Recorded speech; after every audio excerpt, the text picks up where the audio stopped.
bagaimanakah posisiku, makomku di sisi Allah? Apa jawaban imam ini?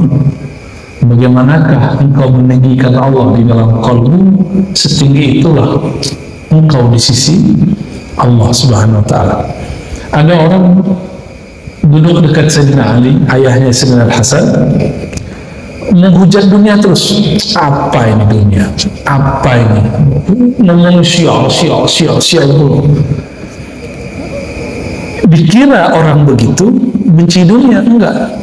Kata Sayyidina Ali, Rasulullah SAW bersabda, "Idza ahabba qauman, idza ahabba ar-rajul syai'an aktsara dzikrahu."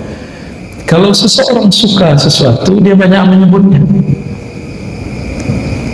Ini orang dari awal duduk cek zikir pakai apa? Lisan. Betul? Pikiran di bawah nggak? Berarti ada dua, lisan, pikiran. Di bawah kepikiran, coba tembus ke kalbu nggak? Biar tembus ke pikiran, kalau orang ini dan dulu, talqin dulu, bayat dulu, zikiran dulu, baru bermakrifat, maka di dalam dirinya belum bersih niatnya. Jadi kalau nanti ente zikir la ilaha illallah, inginnya sakti, baca Allah 5000 biar jadi debus, baca ya jamil ya jamil ya jamil ya dzal jalali wal ikram biar karismatik, dibaca 700 kali ditutup sholawat.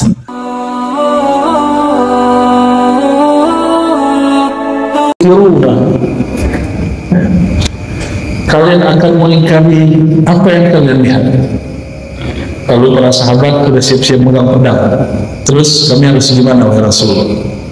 Nabi yang bilang kamu berontak. Apa kata Nabi SAW? Tu'adduna al-haq alladhi alaikum wa tas'alullaha ta'ala lakum alladhi lakum. Tunaikan saja hak kewajiban kalian, mintalah kebaikan dari Allah. Jadi bukan berontak ya. Bahkan dalam hadis yang berikut Nabi mengatakan fasbiru hatta talqauni alal haud, ya. Sabar saja sampai bertemu aku di telaga al-haud. Kita sekarang masuk ke bab yang baru, yaitu bab as-sidq. Sering dengar sidik. Sidik biasanya kita sebut sifat Rasulullah. Apa sifat Rasulullah? Sidik. Apa arti sidik? Sama yang dikalamkan dengan yang dibuat. Tapi dalam ilmu kerohanian ada tambahannya, kesamaan zahir dan batin. Kalau dalam ilmu akhlak cukup lisan dan perbuatan, tapi dalam ilmu rohani munasabah atau muwafaqatul az-zahir wal batin. Sama yang di dalam ini dengan yang di luar. Itu sedih. Di sini disebutkan ya ada 3. Nah itu ya ayyuhalladzina amanu taqullaha wa kunu ma'as-shadiqin. Jadi orang beriman itu nggak cukup dia beriman sendiri, nggak cukup dia bertakwa, dia mesti ada komunitas. Wahai orang beriman, At-Taubah, surat Taubat ayat 119, ittaqullah, takutlah kepada Allah, wa kunu ma'as-shadiqin, dan hendaklah kamu bergabung bersama orang-orang yang shadiq, orang-orang yang sidik, yang bersifat sidik, yang sama batinnya, qalbunya dengan lisan perbuatannya. Kita disuruh untuk bergabung dengan mereka ya. Dalam surah Al-Ahzab, sifat sidik ini disebut sebagai sifat lelaki dan perempuan. Was-shadiqin ayat 35 ya, Al-Ahzab 35. Was-shadiqin was-shadiqat. Jadi disebutkan dua, gendernya disebutkan, jenis kelaminnya disebutkan. Laki-laki yang sidik, perempuan yang sidik. Orang-orang yang sidik ini bukan berarti orang-orang yang tidak pernah dosa. Orang-orang yang sidik ini yang berusaha untuk menyelaraskan yang batinnya dengan yang zahirnya. Pada sederhananya itu sidik. Lalu dalam surat Muhammad ayat 21, falau sadaqullaha lakana khairul lahum. Seandainya mereka sadaqu, bersikap jujur kepada Allah, maka lakana khairan lahum, tentulah sikap mereka itu lebih baik bagi mereka. Ya. Allah itu mandangnya qalbu atau jasad. Maka yang dimaksud di ayat ini, sidiklah di dalam qalbu. Jika kita belajar ilmu akidah, yang disebut iman itu tasdik fil qalb, pembenaran di dalam qalbu. Percaya itu disebut tasdik. Falau sadaqullah, seandainya mereka membenarkan Allah, percaya kepada Allah, tentu itu lebih baik bagi mereka. Itu surah Muhammad, ya. Berarti aslul khair as-sidq. Pada dasarnya kebaikan itu dimulai dari sidq, sikap sidq, ya. Kita masuk ke hadis yang pertama. Bismillahirrahmanirrahim. Sebelumnya mari kita baca surah Al-Fatihah. Semoga Allah memberkahi yang hadir semuanya. Siapapun yang mendengarkan, baik jauh ataupun dekat, online ataupun offline, dan juga guru-guru kita, wabil khusus Sayyidina Nabi sallallahu alaihi wasallam. Ya, Al-Fatihah. Bismillahirrahmanirrahim. Ya Tuhan, ya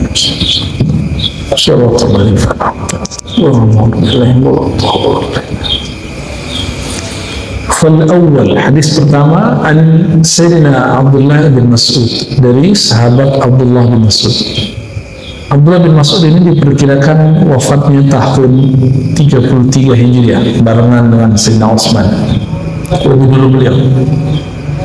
Sayyidina Abdullah bin Mas'ud mempelajari Al-Quran lebih dari 70 surat langsung dari Rasulullah SAW, dan beliau hafal, bukan baca teks. Abdullah bin Mas'ud sempat terjadi pergesekan sedikit dengan sahabatnya, itu Utsman, ketika Sayyidina Utsman mengatakan saling mushaf. Lalu Sayyidina Utsman membakar mushaf-mushaf selain yang dia punya, yang dicatat sekitar 6 mushaf. Terjadi konflik dengan Abdullah bin Mas'ud. Tapi konflik itu hanya sebentar. Kalau bukanlah karena Sayyidina Utsman tahan dikritik dan dicaci maki, dan beliau mau mengambil sikap tegas untuk memusnahkan mushaf-mushaf yang lain selain mushaf Utsman, maka kita nggak akan bisa baca Quran yang ini sekarang. Ini sejarahnya panjang sekali, dan saya sampai hari ini masih ngajar ini untuk kelas pasca sarjana. Ya, untuk pasca sarjana kita masih membedah kok bisa orang di zaman itu nulis dan Quran akhirnya final seperti ini. Itu sejarahnya panjang sekali, ya, sangat-sangat panjang. Sehingga dulu ada orang-orang Mesir mengisukan aneh-aneh terhadap Sayyidina Utsman, dianggap Sayyidina Utsman ini menista agama, dianggap diktator. Akhirnya Sayyidina Utsman datangin mereka di musim haji dan minta mereka untuk memperjelas maksud kalian apa mengatakan saya begitu. Langsung ditodong oleh beliau, ya.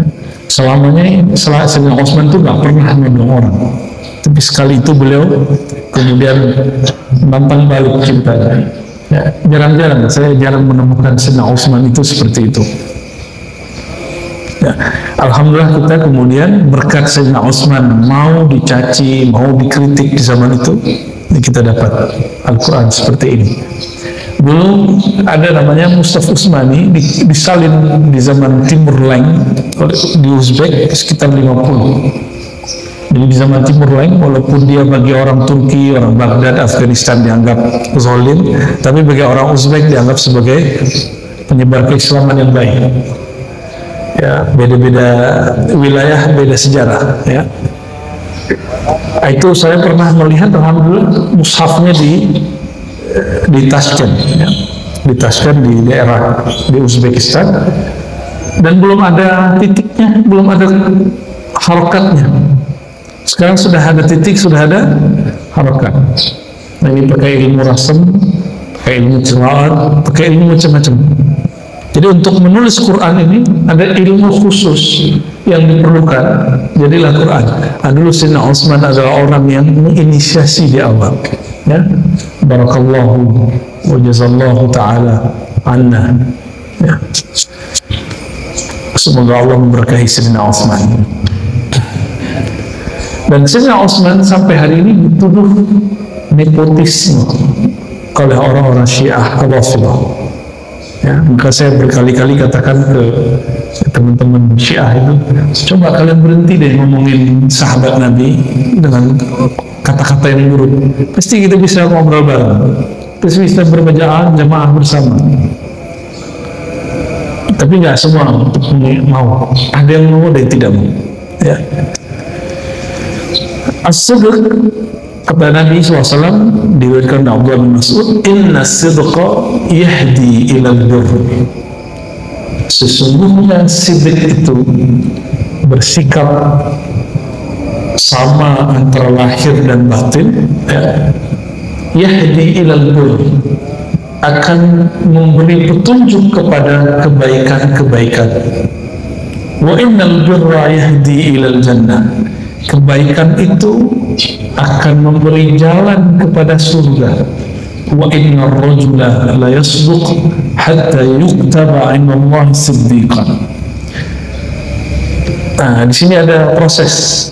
Sesungguhnya seseorang akan bersikap siddiq sampai Allah catat di sisinya sebagai siddiqan.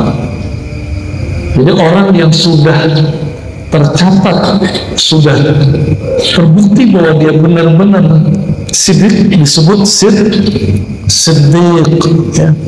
Nah, Nabi, salah satu karakter Nabi kemudian jadi nama beliau adalah siddiq.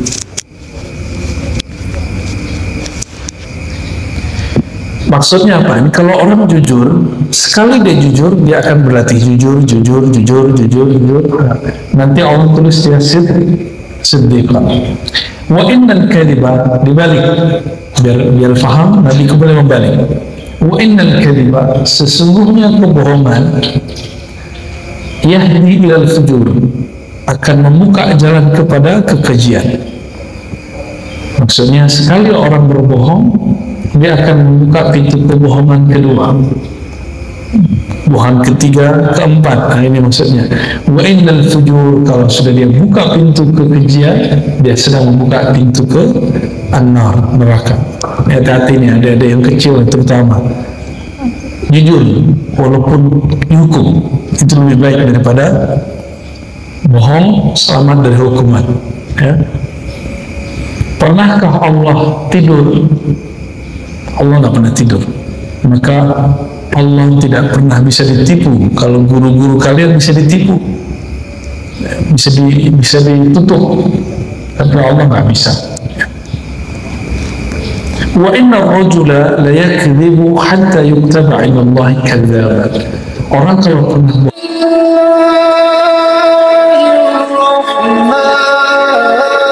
la yakdzibu hatta yuktaba 'inda Allah kadzaban. Orang kalau pernah bohong sekali, maka dia akan terpaksa berbohong kedua, ketiga, keempat, sampai disebut kadzab. Kadzab itu bahasa Arab artinya banyak bohong.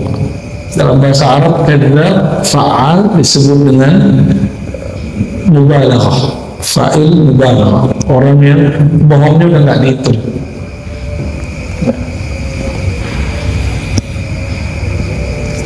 Jadi kalau hadis ini diringkas, miftahul jannah as-sidqu, kunci surga adalah sidq, bersikap sidq. Hadis kedua, an Abi Muhammad Al-Hasan bin Ali bin Abi Thalib, dari Abu Muhammad cucu Rasulullah, yaitu Al-Hasan bin Ali bin Abi Thalib.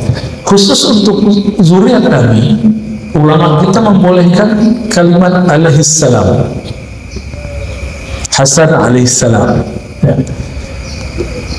Boleh juga pakai, kalau Sayyidina Ali karramallahu wajhah, Dan itu bukan ajaran di luar ahlus sunnah, masih ahlus sunnah ya. Nah, yang paling aman radhiyallahu anhuma ya. Semoga Allah meridai keduanya. Qala hafiztu min Rasulillah, aku hafal dari Rasulullah, kata Sayyidina Al-Hasan. Kenapa saya sering menyebut sahabat dengan kata Sayyidina, apalagi Hasan bin Ali? Karena Nabi mengatakan ketika Sayyidina Hasan dan Husain sedang main-main, beliau mengatakan nunjuk, huma sayyida syababil jannah, mereka berdua adalah sayyid, pemimpin anak-anak muda di surga. Semua di surga umurnya 33 tahun. Nanti kita sama umurnya, sama Pak Haji. Tenang Pak Haji. Umur sekarang udah macam-macam ya, ada yang 25, ada yang 30, ada yang 40, ada yang 50, ada yang 60. Nanti umur di sana sama. Yang beda itu cuma makomnya beda. Ya. Makomnya itu ya tergantung di kolbunya itu Allah seberapa tinggi. Jadi ada seorang bertanya kepada gurunya, wahai Tuan Syekh, di situ riwayatnya Abu Yazid, bagaimanakah posisiku, makomku di sisi Allah? Apa jawaban imam ini?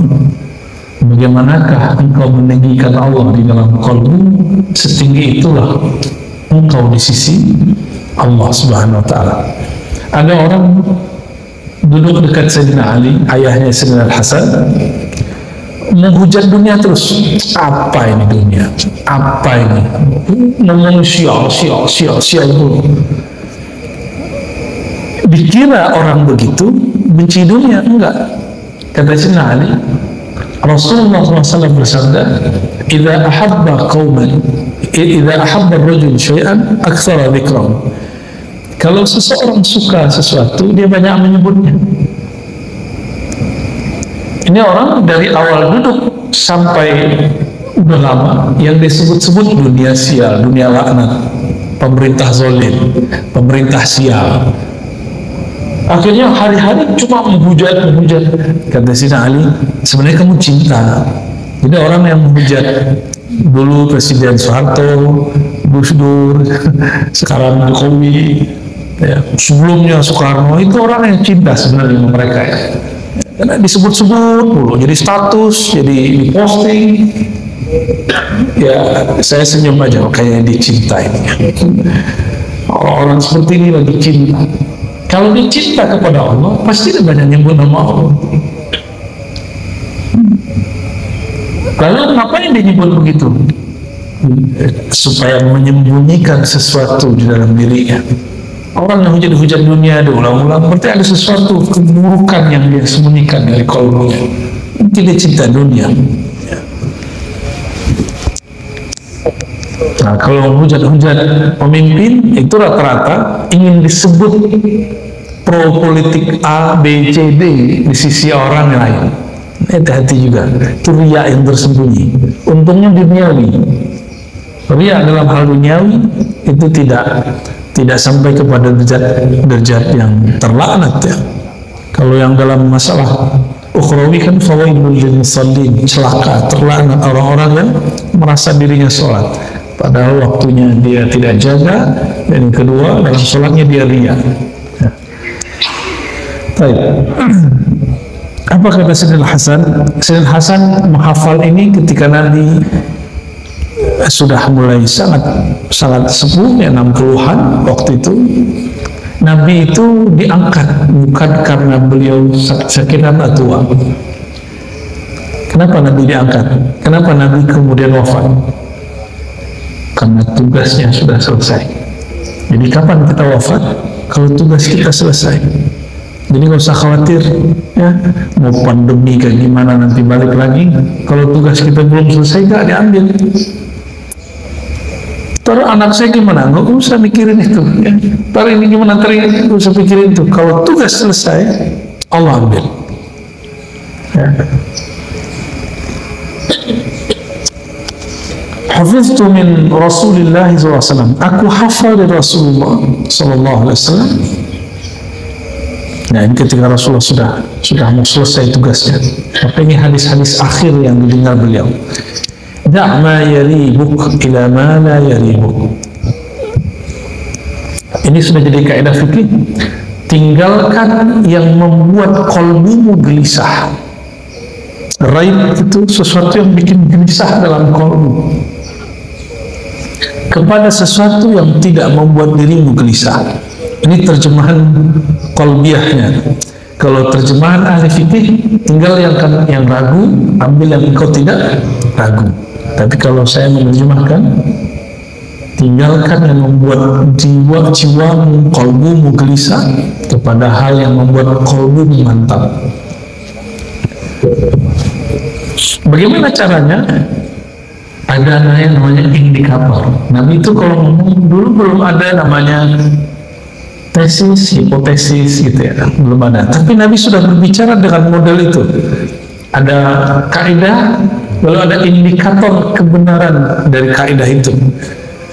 Beliau kemudian memberikan indikatornya. Apa kata beliau? Fa inna sidqa tuma'nina. Indikator kamu benar, kamu tidak salah, at-tuma'nina, ada kedamaian, ketentraman di dalam qalbu. Saya pernah cerita dulu, mungkin lupa. Dulu waktu saya pernah kerja di suatu lembaga keluar kota, waktu itu jam saya rusak apa, saya beli jam, saya ingat ya, mungkin ada yang ingat 1-2. Saya beli jam tapi saya lupa itu pakai duit kantor atau duit saya pribadi. Itu seminggu sholat saya nggak bisa khusyuk. Biasanya sholat itu terasa kayak ngobrol dengan Allah. Ini enggak. Setiap kali sholat saya biasa masang di sebelah kiri, Allahu Akbar, kepegang di sebelah kiri. Itu kayak dia ngomong, aku bukan dari duitmu. Tapi yang bisikan satu lagi, dari duitmu kok. Seminggu 5 waktu saya tidak khusyuk. Itu harganya cuma 300.000. Zaman masih mahasiswa, saya sekaligus kerja. Bayangkan 300.000 bikin saya nggak khusyuk. Padahal kalau itu kita kencengin dikit bisa jadi milik saya. Anggap saja itu milik saya, selesai. Dan hukum fikih, hilangkan yang ragu. Tapi dalam bab qalbu enggak, da'ma yaribuk. Da'ma, ada kalimat itu ma. Ma itu diartikan sebagai al-asbab allati yuribu. Sebab-sebab apa saja yang membuat engkau ragu, membuat engkau gelisah. Da'ma, maka kata ma dalam bahasa Arab tadi tidak hanya berarti yang, isim mausul, penghubung, tapi di situ ada makna. Apa saja sebab-sebab yang membuat engkau ragu, maka tinggalkan. Akhirnya karena sudah beli, sudah dipakai, yaudah 300.000 nya dibalikin ke kantor. Itu hari Senin saya sholat, saya nangis. Orang kayak kehilangan sesuatu lalu ketemu. Gimana rasanya? Kita suka sesuatu, nggak ketemu dia, untuk ketemu. Bergetarnya luar biasa. Sholat zuhur saya nangis. Itu baru 300.000. Gimana kalau ada orang yang nggak jelas makan duit 3 juta, 300 juta, 3M, 3T? Itu sholatnya gimana tuh dia? Ya, nggak bisa dibayangkan dia sholat kayak gimana. Nah, jadi apa indikator sidik? Ada kedamaian, ketentraman di kolbu. Kenapa? Orang itu tentram jika yang zahir dengan batinnya sama. Jadi kenapa sholat masih gelisah? Berarti kolbunya dengan fisiknya belum sama. Kepalanya sudah sujud, kolbunya belum sujud.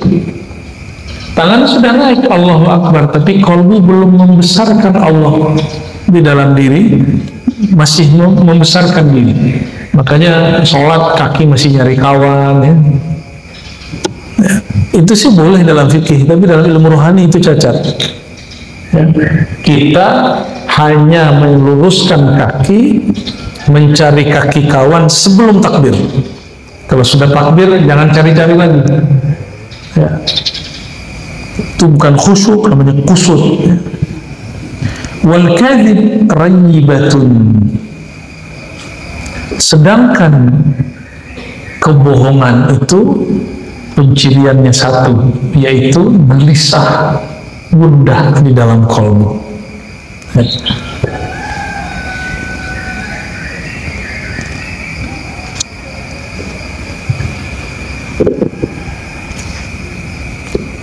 Hadis ketiga dari Abu Sufyan, Sakhr bin Harb radhiyallahu anhu. Hadisnya panjang.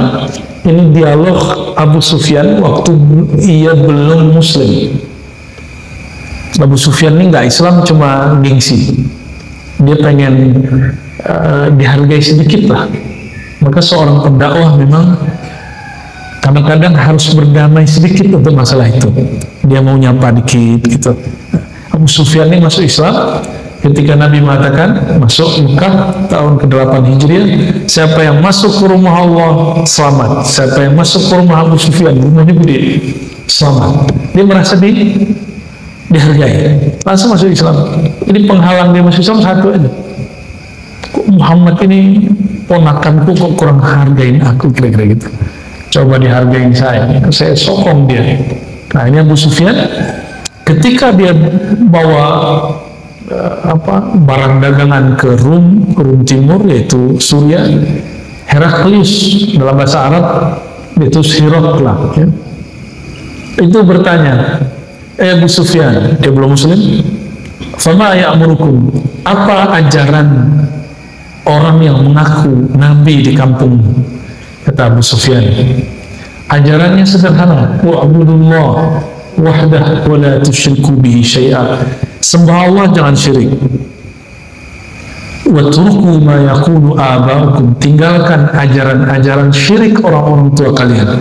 Hadis ini dipakai oleh kawan saya yang baru hijrah untuk membid'ahkan amalan Ustadz Fadun yang suka ziarah, yang suka tawasul, yang suka yasinan, tahlilan. Itu orang tua-tua kalian ini disuruh tinggalkan. Watruku ma yaqulu aba'ukum, tinggalkan ajaran orang tua kalian.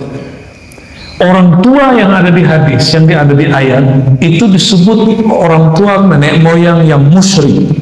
Sedangkan tawasul mayoritas umat Islam Ahlus Sunnah itu menganjurkannya, ya. Tabarruk, mengambil berkah, itu hadisnya mutawatir, ada di Bukhari, di Muslim. Ingkar itu bisa kufur. Tabarruk itu mengambil berkah rambut Nabi, ya, bekas-bekas Nabi SAW. Kenapa kita sampai hari ini masih muter Ka'bah? Kalau tawaf ngapain? Kalau sholat ngapain ngadep ke sana? Karena tempat itu dulu yang tadinya Nabi menghadap kiblat kemana? Ke Palestina, ke Al-Quds. Di zaman beliau diubah, maka kita sholat menghadap ke kiblat yang sekarang itu tabarruk namanya, mengambil berkah Rasulullah SAW. Kenapa sampai hari ini dianjurkan mencium Hajar Aswad? Kata Sayyidina Umar, hei Hajar Aswad, kamu ini tidak bermanfaat bagiku, tidak ada mudarat bagiku, kecuali karena aku melihat Rasulullah menciummu, maka aku menciummu. Ini Sayyidina Ali, Sayyidina Utsman, Sayyidina Umar, ya. Sayyidina Ali datang, beliau lain ngomongnya, enggak, wahai Hajar Aswad, sebaliknya justru engkau bermanfaat dan bisa memberi mudarat dengan izin Allah. Jadi mereka ini beda ahwal rohani. Jika sahabat dalam torikotnya sudah berlain, ini torikot rohani namanya. Sayyidina Umar torikotnya torikot tauhid. Apa arti tauhid? Torikot itu jalan hanya mentauhidkan Allah Subhanahu wa ta'ala. Sedangkan Sayyidina Ali torikot tabarruk, mengambil berkah, ya. Hanya amalannya orang Indonesia paling senang mengambil berkah, ya, salaman, ya, cium tangan. Dan sekarang kita beruntung artefak-artefak yang berasal dari Rasulullah sudah banyak nyampe di Indonesia. Sudah banyak. Saya pun dapat, tapi saya nggak boleh cerita.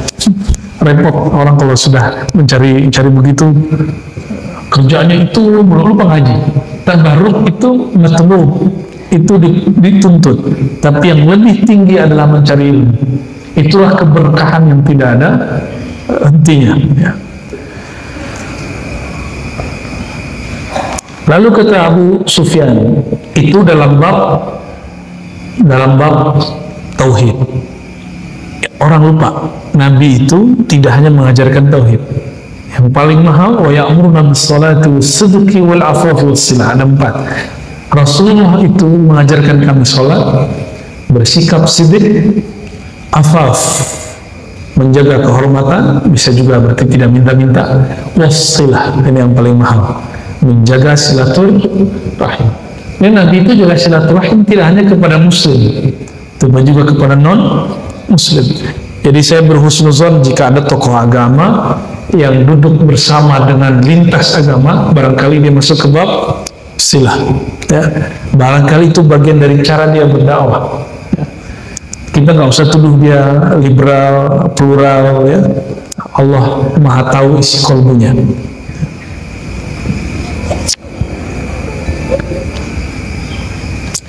Sidq ini juga berarti kemantapan kolbu. Nah, ada di hadis yang keempat dari Abu Sabit Sahal bin Hunayf, wa Badari. Dia termasuk orang yang ikut perang Badar. Orang yang ikut perang Badar itu jumlahnya tidak banyak, hanya 313, sejumlah dengan para rasul. Apa artinya? Ahlul Badar adalah pewaris spirit para rasul yang 313. Maka Nabi mengatakan, "I'malu ma syi'tum fa inna Allah qad ghafara lakum."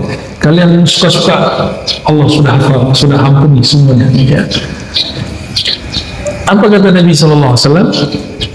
"Man sa'alallahu ta'ala syahadata."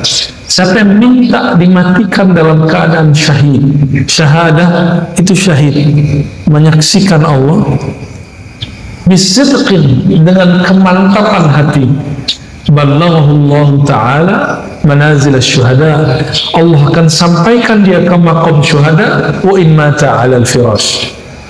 Meskipun dia meninggal di atas tempat tidur. Siapa yang seperti itu? Itu Sayyidina Utsman, Sayyidina Umar. Dua orang ini disebut syahid padahal meninggalnya di atas kasurnya sendiri. Ya.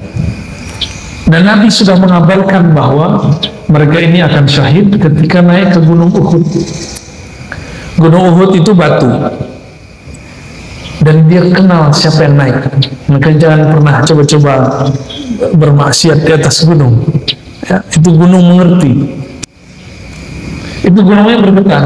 Akhirnya Nabi menghentakkan kakinya, "Wahai Uhud, di atas semua ada Rasul, ada seorang Siddiq, yaitu Abu Bakar, dan ada 2 orang syahid." Nabi sudah mengabarkan akan cara meninggalnya 2 orang ini, bahkan 3 orang ini, Abu Bakar, Umar, dan Utsman.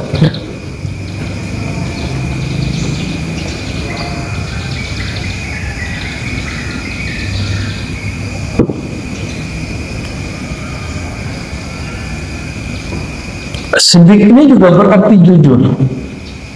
Di zaman dahulu, sebelum Islam datang, sebelum Nabi Muhammad, jadi Islamnya Nabi Muhammad datang, Islamnya para nabi terdahulu belum menghalalkan apa yang disebut ghanimah, harta rampasan perang.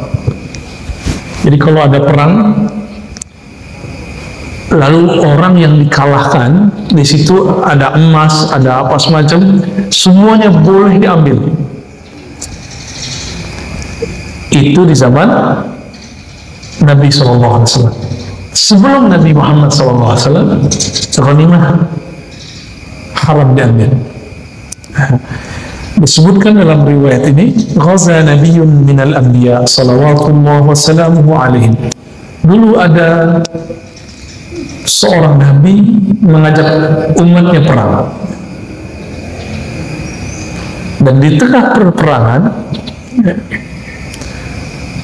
ada seorang pejuang yang luar biasa mengalahkan banyak musuh, tapi nasib, masya Allah, dia tertusuk dan mati. Nah, apa yang dikatakan di sini? Ketika orang ini mati, ada masalah, Allah tunjukkan.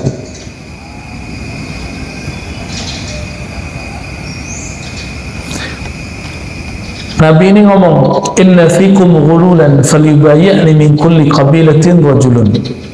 Nah, kalau di sini orangnya belum mati, ya. Di sini belum mati. Hendaklah kalian berbaiat kepadaku min kulli qabilatin rajulun, dari setiap satu kabilah satu orang perwakilan. Jadi dulu orang perang itu persutu, kirim. Nah, kirim satu orang yang berbaiat kepada Rasul tersebut. Faqala inna fikumul ghulul falyubayyi'ni qabilatun. Ya, di antara kalian ini ada yang ghulul, korupsi. Korupsi itu dia ngambil harta rampasan perang, tapi disembunyiin. Lalu setiap orang menjulurkan tangannya, lazaqat yadu rajulin biyadihi. Ya, dia bukan menjulurkan, dia menjulurkan bahasa Indonesia. Tangan dingin itu apa? Benar, menjulurkan, bukan menjulurkan lidah. Ya.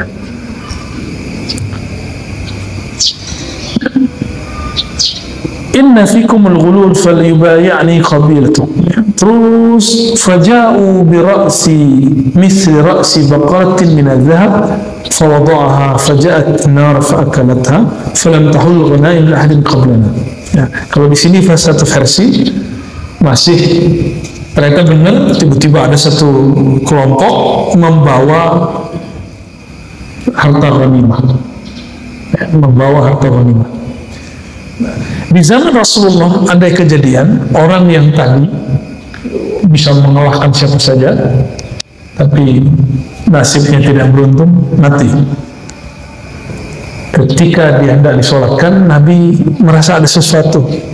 Pas dipegang, di dalam mantelnya ada emas. Ada emas dia simpan. Jadi dia lagi perang, yang terbayang sama dia ghanimah, harta rampasan perang. Karena memang ada satu riwayat di Tabrani kepada para jomblo yang hendak menikah tapi gak punya modal, kata Nabi, jahidu taghtanim, berjihadlah kamu lalu ambillah harta rampasan perang. Nabi pernah ngomong gitu dulu. Jadi lo perang itu tuntutan zaman itu. Dulu orang konflik dikit perang, perangnya Ukraina itu yang besar kan beritanya. Tapi dulu lebih dahsyat, perang itu dulu lebih dahsyat, main fisik, ya, ketemu dan gerilya mereka dulu. Kalau sekarang kan lebih kepada alat-alat aja, ya. Kita nggak tahu nih kapan berhenti perangnya. Perang itu yang menang rugi, yang kalah rugi, nggak ada yang manfaat. Dan negara sekitarnya hancur. Yang di sana perang, tapi kita yang kemudian yang kesulitan. Mana nggak? Harga minyak naik, yang bikin apa nih untuk tahu, kedelai, naik semua. Ya, alhamdulillah, karena itu berbahaya untuk kesehatan, ya. Kalau terlalu banyak itu bahaya.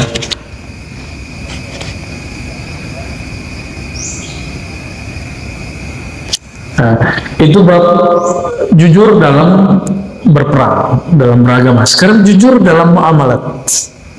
Hadis yang ke-6.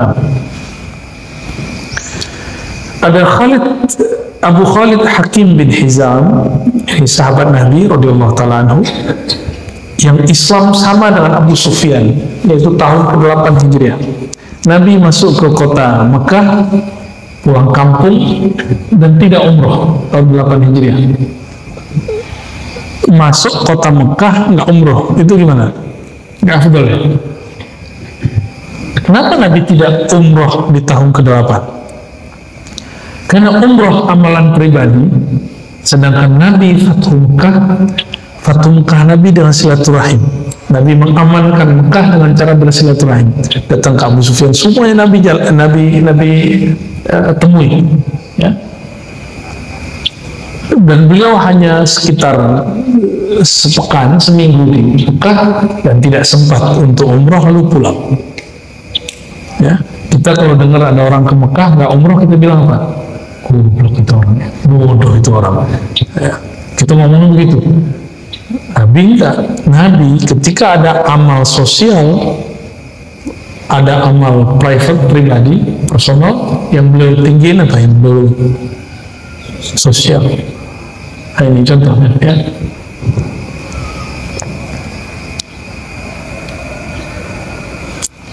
Kalau pagi-pagi gini ngantuk kan? Aslinya saya ngantuk, baru pulang jam 1 saya. Tapi karena ini bagian dari amal sosial, kita korbankan jam tidur. Kalau saya santri, kami santri, biasa tidur habis subuh. Santri-santri tradisional itu biasa. Kalau santri modern, makruh katanya. Saya tanya ke Ustadz yang mengharamkan tidur pada subuh. Itu ente pakai dalil apa? Oh, ternyata bukan dalil. Imam Ahmad bin Hanbal, anaknya tidur pada subuh, dibangunin pakai kaki. Apa kata Imam Ahmad bin Hanbal? Allah turunkan rezeki pagi hari di pasar, kamu kok malah tidur di sini? Bangun, sono. Ini bukan hadis. Ini perkataan Imam Ahmad, beliau wafat 241 Hijriah.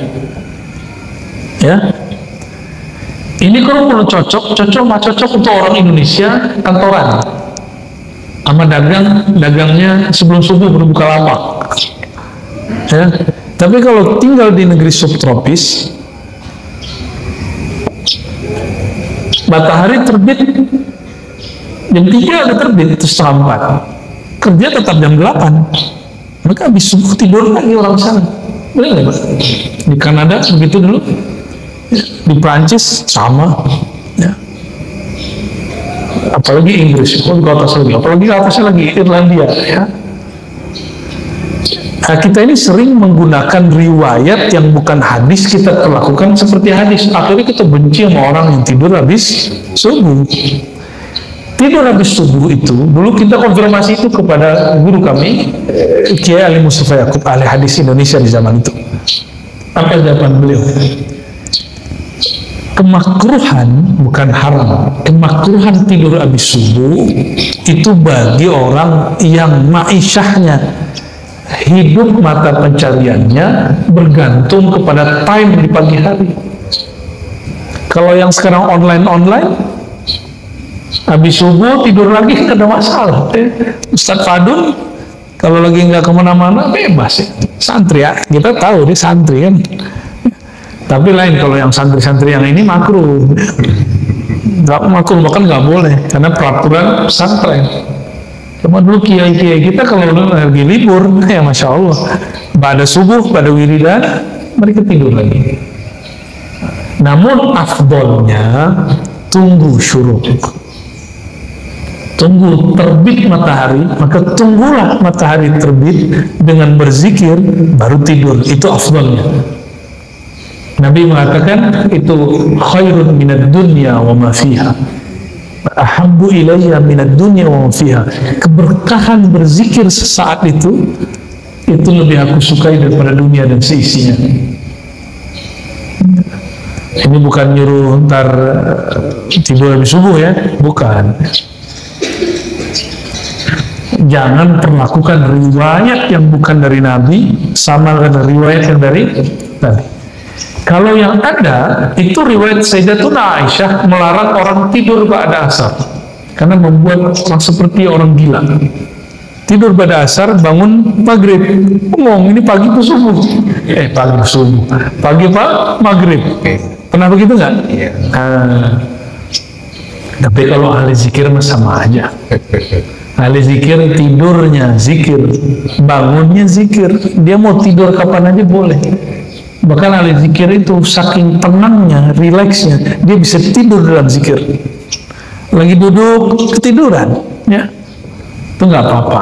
Yang parah itu lagi Jumatan tidur, didongengin ya. Al-bayyi'ani bil khiyar, ini bab muamalat. Transaksi jual beli itu bahasa Arabnya baik. Itu bil khiyar, ada khiyarnya, boleh. Ada khiyar majlis, ada khiyar dengan syarat, ada jenis-jenis khiyar.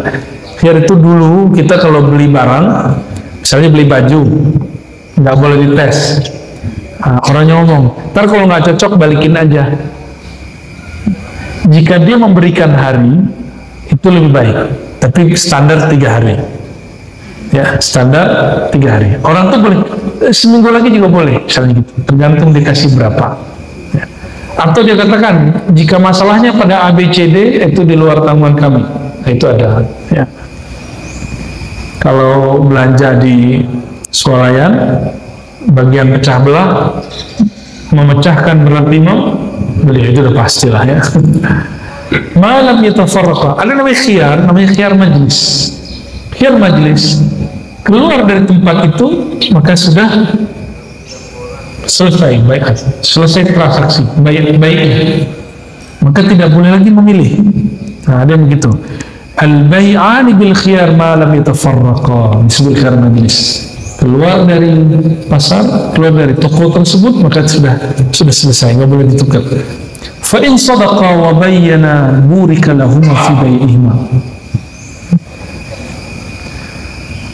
Jika kedua-duanya penjual pembeli ini jujur, burika lahum fi bai'ihima, diberkahi dua-duanya. Wa in katama wa kadzaba, jika ada yang menyembunyikan aib si penjual, wa kadzaba, dan mereka berdua saling bohong, muhiqqat barakatu bai'ihima, maka dicabutlah keberkahan dari keduanya. Biasanya yang jual jengkol atau ya, jengkol yang atas-atas bagus-bagus. Dulu saya lihat orang jual jengkol. Ada yang jual, yang paling parah itu jualan yang Palembang, buku Palembang. Oh, itu paling parah. Ya.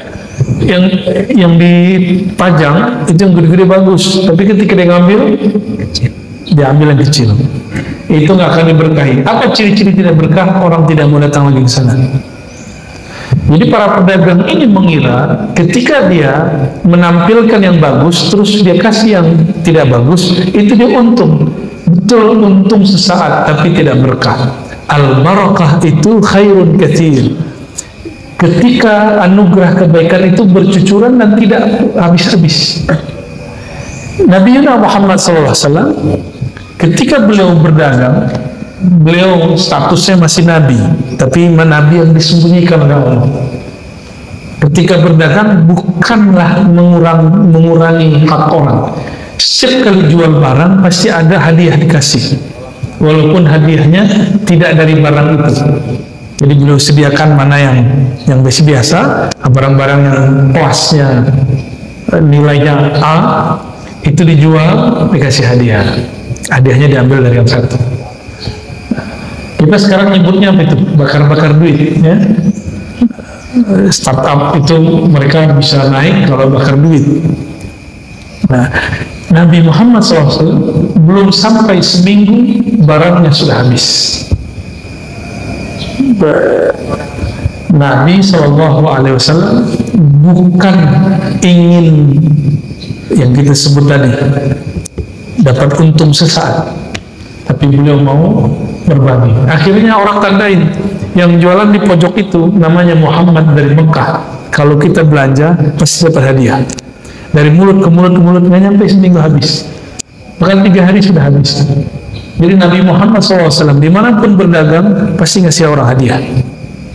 Tapi ngasih hadiahnya jangan yang konyol, jangan yang dari pokok. Nah, seperti Nabi SAW lakukan. Bapak Ibu, saudara-saudari yang dimuliakan Allah, hadis ini ada sekitar 6 dan 3 ayat. Intinya bahwa sidq Pertama berarti keselarasan lahir dan batin. Yang kedua kejujuran. Yang ketiga berarti ketentraman di dalam kalbu. Dan yang terakhir kejujuran dalam bertransaksi, ya. Termasuk juga dalam berjihad, bermuamalat dan lain sebagainya. Semoga Allah Ta'ala memberikan sifat sidq kepada kita, keluarga kita, anak-anak, santri, keluarga, dan terutama para pemimpin-pemimpin di negeri kita, ya. Allahumma rzuqna sidqa, Allahumma balligh rahmatullah alaih.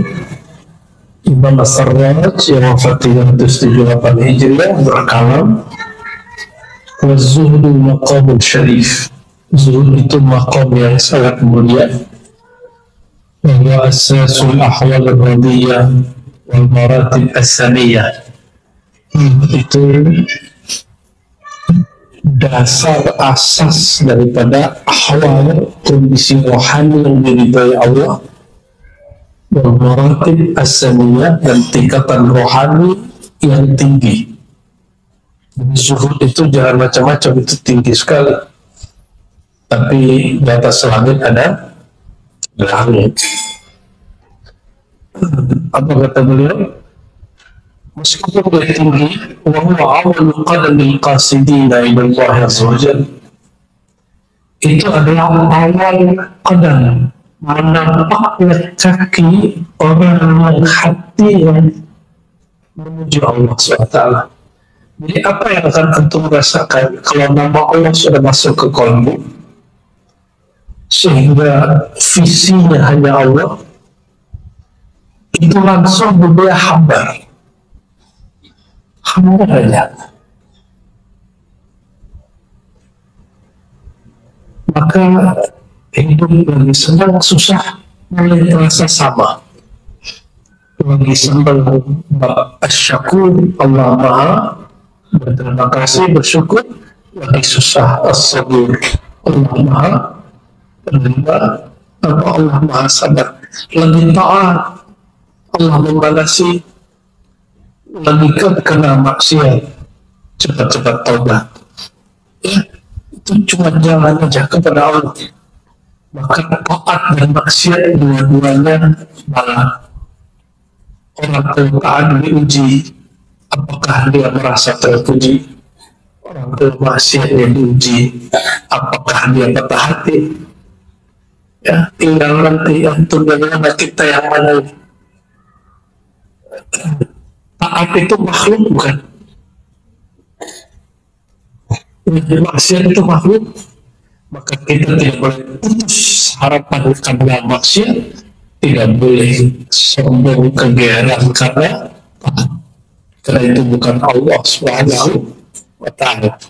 Zikir 70.000 itu angka itu makhluk. Angka itu makhluk. Karena dia makhluk, kita tidak bergantung dengan makhluk. Kita bergantung dengan yang punya apa?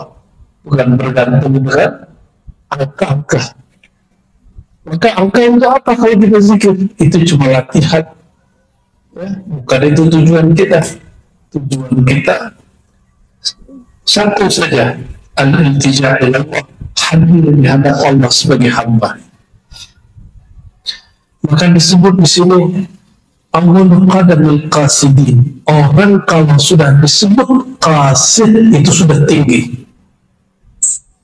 Dia yang sudah bermaksud kepada Allah, ini hal dan makom pertamanya. Kalau baru hijrah, makom pertamanya tobat. Tapi kalau sudah hatinya dipakai oleh guru, masuk nama Allah ke dalam qalbu, maka makom pertamanya adalah zuhud. Kalau dia jadi dai atau tidak jadi dai, dia jadi pengikut seorang ulama. Ulama itu mentalkinnya zikir qalbi. Dunia itu salah satunya kemasyhuran dan kemasturan. Masyhur itu makhluk dunia, mastur itu juga makhluk dan dunia. Jangan ente sosokan, ini mastur aja. Mastur itu juga makhluk. Terus sama, pilih. Makan, minum, bersyukur, hidup susah, bersabar. Pilih mana? Makan, minum, lancar, rezeki lancar, lagi perlu apa, duitnya ada. Syukur. Lagi pengen apa-apa, gak ada. Mau makan apa aja sulit. Sabar. Itu pilih mana? Makomnya sama.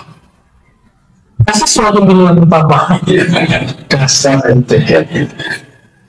Emang makom itu pilihan kita? Enggak. Allah menguji kita bukan dengan kesukaan kita. Allah menguji hambanya sesuka dia, karena dia paling ego dengan dirinya sendiri, paling mementingkan dirinya sendiri, paling ahad, paling sabar, paling far. Hanya dia yang boleh narsis, hanya dia yang boleh ego, hanya boleh dia aja. Maka dia menyebut dirinya huwa, ana, anta. Kalau itu nggak boleh disematkan ke kita, ya.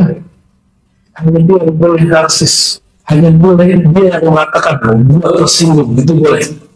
Sebenarnya hanya dia. Kalau kita nggak pantas.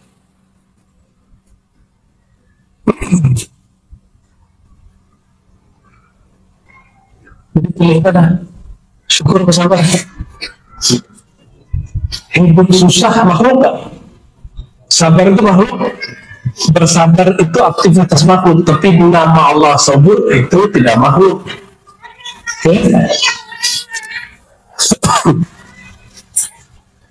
Orang yang masyhur, kemasyhuran itu makhluk bukan?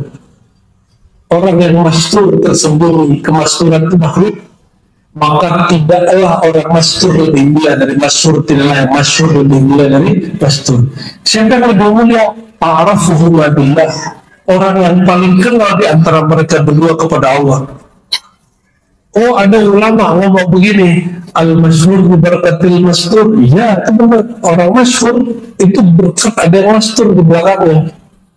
Betul, tapi masyhur tiadalah dia kecuali berkat al-faid al-masyhur. Fal-mastur bikitmanin masyhur. Kalau enggak si orang masyhur ini menyembunyikan orang ini, dia akan tersembunyi. Sekali si masyhur datang kepadanya, dia langsung hilang kemasyhurannya. Jadi jangan cari kemasyhuran, sebagaimana jangan cari kemasyhuran ini saja. Tujuan kita bukan itu. Tujuan kita bukan mau jadi zuhud, tujuan kita Allah. Adapun di penampakan pertama, Allah tempatkan kita di makam zuhud, itu urusan Allah.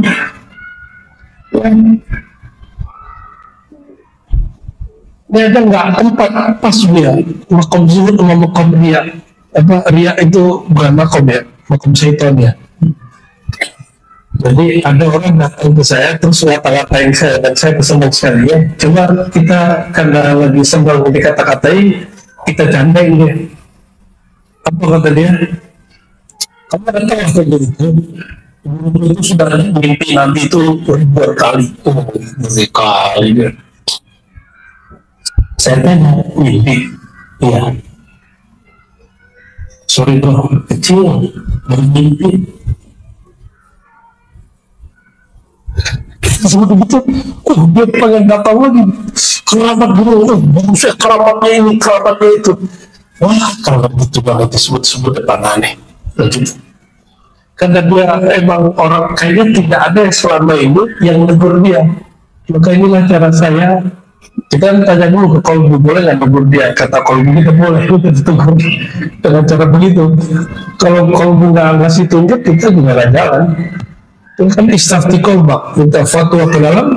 Kalau bukan dia menghina dia, tapi seandainya itu menjadi bumerang bagi ahlullah, kita harus kasih perjanjian. Jadi dia mempromosikan gurunya karena banyak mimpi bahwa itu jumpa Allah gitu kan. Orang arif billah itu orang yang jumpa Allahnya nggak perlu mimpi, yang memandang Rasulullahnya nggak perlu tidur. Itu baru disebut arif billah, yang dia merindukan Rasulullah, merasakan kebersamaan Rasul, sehingga Rasul panggil dia, ya ikhwani, aku rindu kepada saudara-saudaraku. Itu yang disebut arif billah, bukan orang pemimpi. Mimpi itu cuma kabar gembira, dia bukan standar segala-galanya. Mimpi itu makom nggak dia? Makom pahol.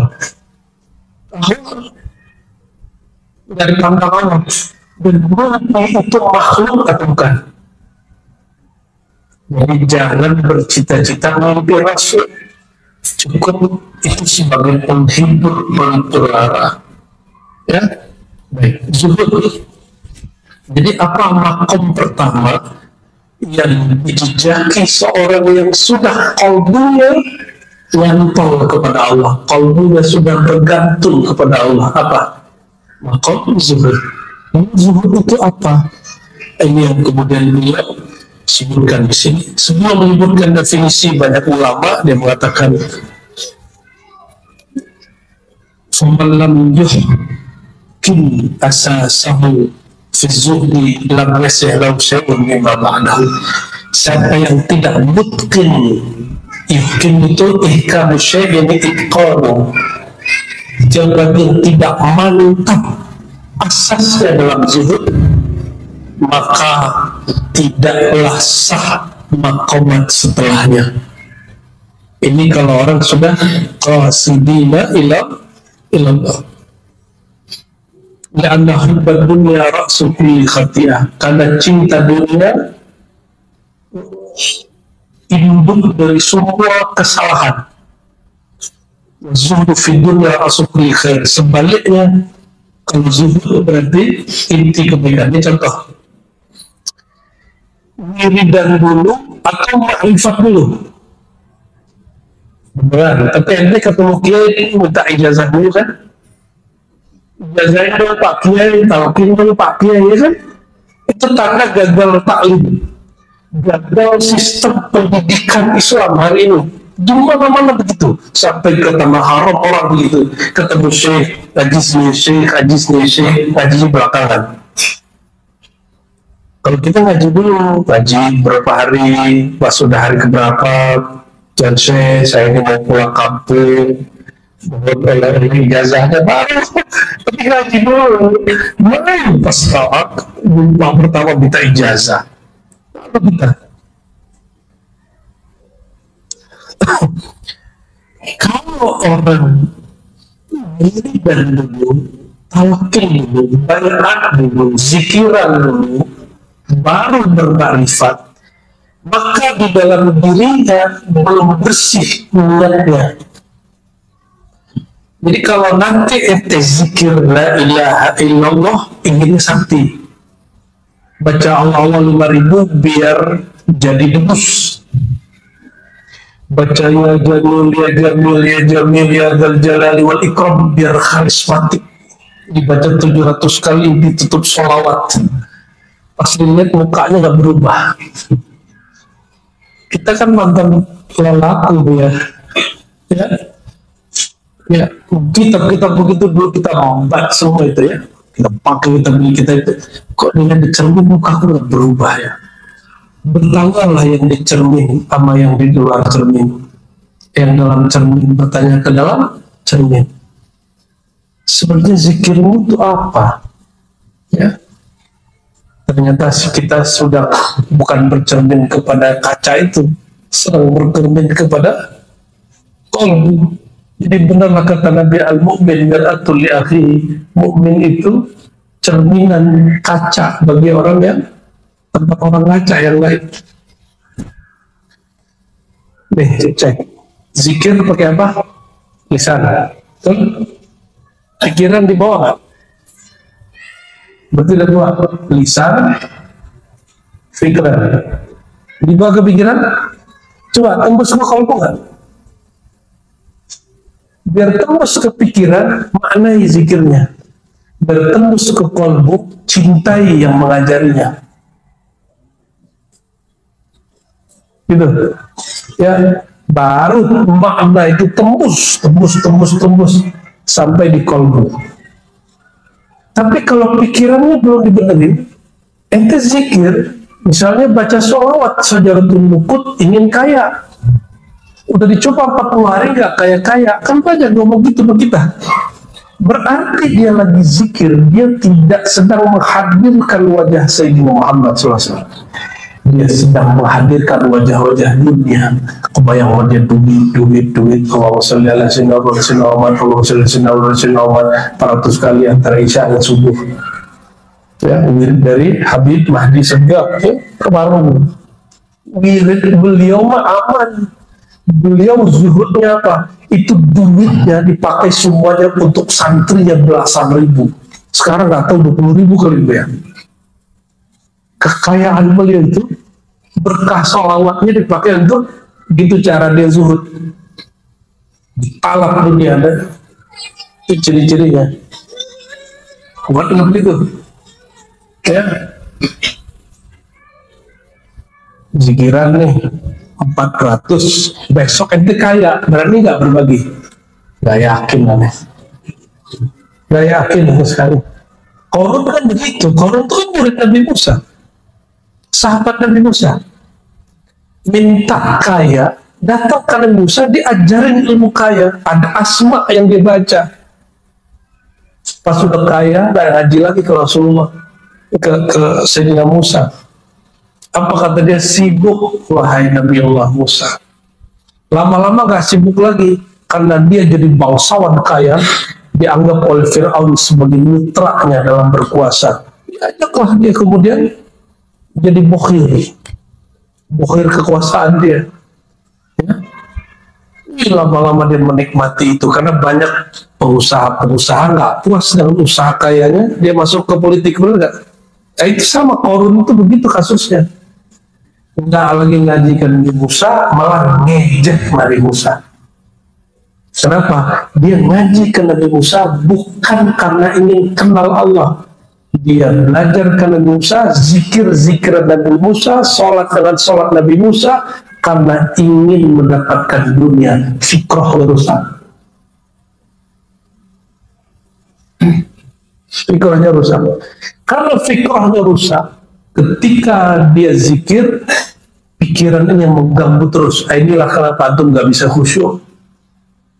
Pikiran, ya, zikirnya sudah oke, tapi tembus ke otaknya duit, berutang, kaya.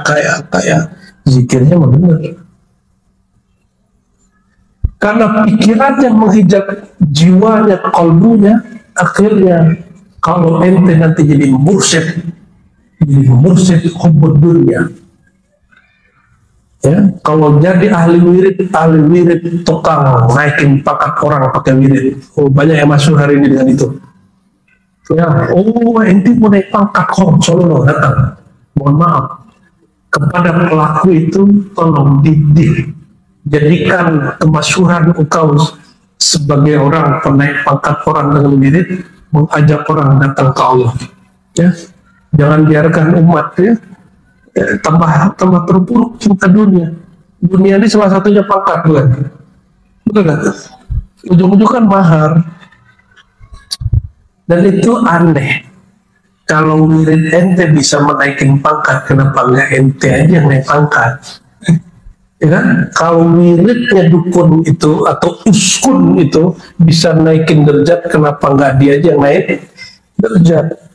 Itu asbab. Tidak ada qadamu, ya, zuhud, tidak ada makom kezuhudan. Ada orang yang bakal duit, oke, dia ke majelis habis-habisan, ke gurunya habis-habisan, ke saudaranya habis-habisan, untuk ikhwannya habis-habisan. Tapi satu yang belum. Dunia itu ada materi, ada materi. Ingin menjadi khalifah, ingin menjadi wakil tarkib, ingin jadi mursyid.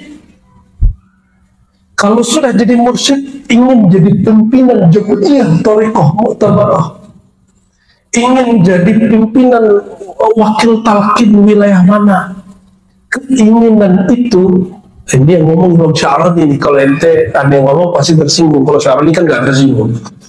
Kata Imam Sya'rani, wahai saudaraku, itu dunia. Walaupun nih lembaga thariqah ya, lembaga kethariqahan itu dunia. Majelis ini ya, ada pimpinan majelisnya, Buya Rahmat, itu duniawi. Aktivitas dia, taklim, mimpin zikir, sholat, itu yang ilahiyah, yang dipandang oleh Allah Subhanahu wa Ta'ala, yang ada unsur-unsur ketuhanannya di situ. Maka wajar nggak ada orang tengkar karena ingin jadi wakil talqin, enggak? Dan ada gurunya meninggal, muridnya tengkar rebutan jadi mursyid, ada nggak? Ada yang lakukan jadi mursyid? Ada. Mursyid itu harus tua, ya enggak, guruannya mau 18 tahun jadi mursyid. Saya nih, guru ada yang mau 18 tahun jadi mursyid. Ada 18, ada 19, ada 20, ada 1. Kalau kita baru dijazahin mutlak itu umur 27, agak tua dikit lah. Karena guru saya dulu juga umur 27, sama.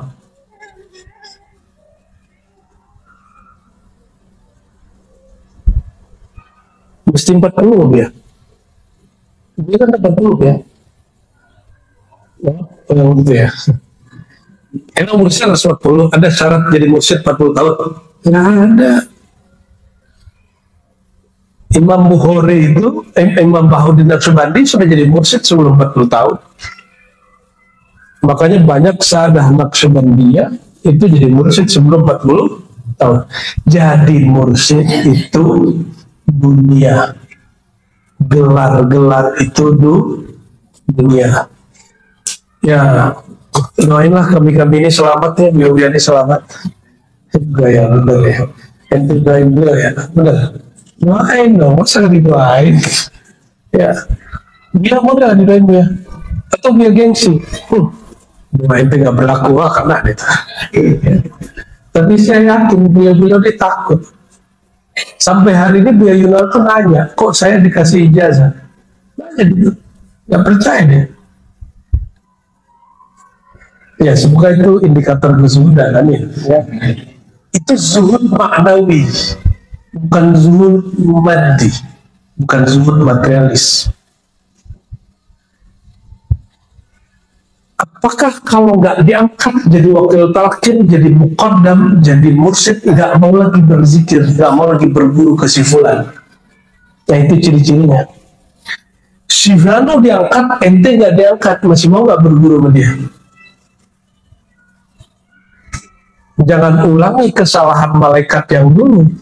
Nabi Adam diangkat jadi khalifah, yang protes siapa? Malaikat. Karena dia lebih tua dan tahu masalahnya Nabi Adam itu akan melupakan darah dan merusak bumi. Dan mereka bilang, kami sudah puluhan tahun berzikir, bertasbih di hadapan-Mu ya Allah.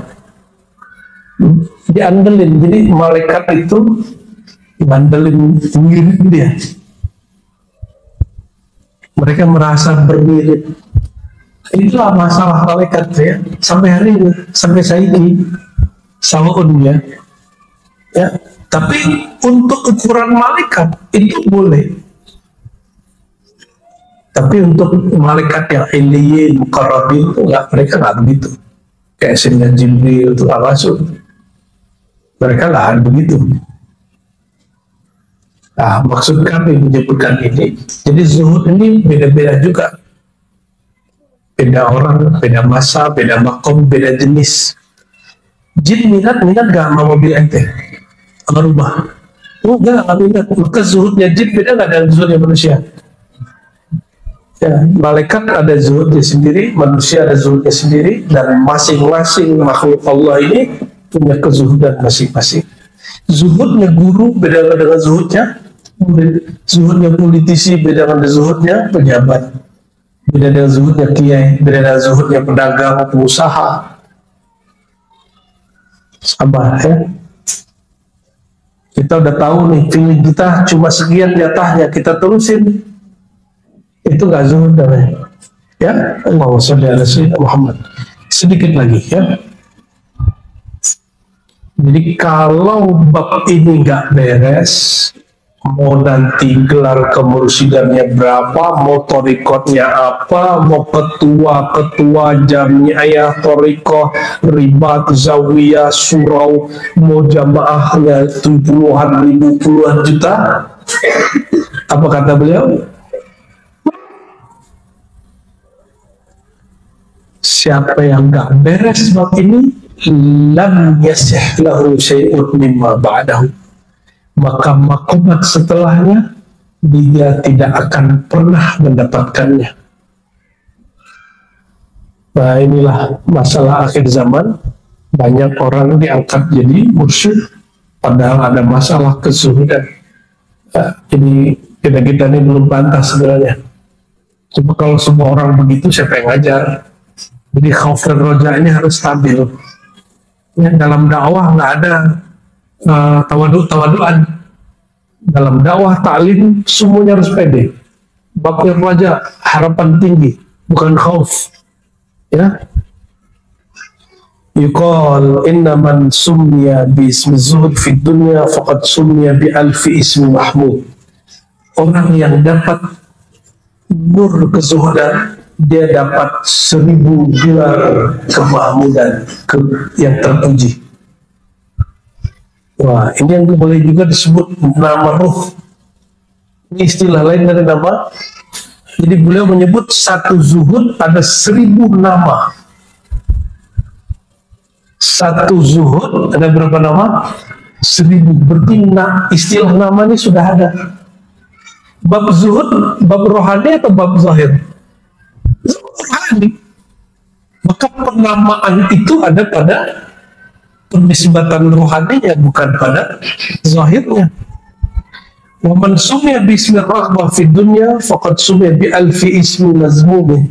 Kalau tadi ulia tinggi, sekarang sufla. Siapa yang tidak zuhud, raghbah, cinta dunia, maka dia pun dapat 1000 gelar dan nama-nama zulumat kegelapan dunia. Ya. Wa huwa makhtara Rasulullah SAW nafsi bi ikhtiyarillahi lahu. Inilah yang dipilih Nabi. Nabi memilih zuhud. Kalau Nabi kaya ya. Nabi kaya nggak? Benar kaya. Serius. Menghidupi satu istri berapa? Gayanya sebulan 5-10 juta. Lah, itu masih standar ya. Oke. Oke, kalau 13 istri berapa tuh? 130 juta. Kalau hidup Jakarta, cukup. Minimal 20 juta. Katanya kata itu yang sosialitaan. Sosialitaan gila, tasnya 1M 2M. Ya, bisa makan ente 5 tahun. Allahumma sholli ala Muhammad. Jadi Nabi kaya apa miskin? Jadi zuhud ini gak ada urusan dengan kaya dan miskin. Zuhud ini urusan kolbu. Zuhud urusan kolbu. Jadi ada orang fakir tidak zuhud? Ada. Ada orang kaya zuhud? Ada. Jadi gak ada urusan kalau cuma kalau ente biarkan dia ini naik angkot terus ke sini ya, itu tega namanya. Allahumma sholli ala Muhammad. Wa huwa makhtar wa zuhud fil halal al mawjud. Zuhud itu terhadap yang halal yang ada ya, itu zuhud biasa. Wa amal haram subha fatalku wajib. Zuhud itu pasti pada hal yang halal. Adapun yang haram itu bukan namanya zuhud, itu wajib. Ya, kalau riba wajib ditinggal nggak? Jadi ente kalau nggak makan riba itu zuhud, bukan, itu semestinya begitu. Ya, zuhud itu nggak nyantol di kalbunya, hal yang boleh-boleh, gitu ya. Lalu beliau mengatakan ada 3 tingkat zuhud. Satu, paminhum al-mubtadi'un, level 1. Level 1 mubtadi, beginner, pemula. Hum alladzina khalat aydihim minal amlak wa khalat qulubuhum bima khalat minhum aydihim. Siapa yang disebut orang yang zuhud kalbunya untuk level pemula?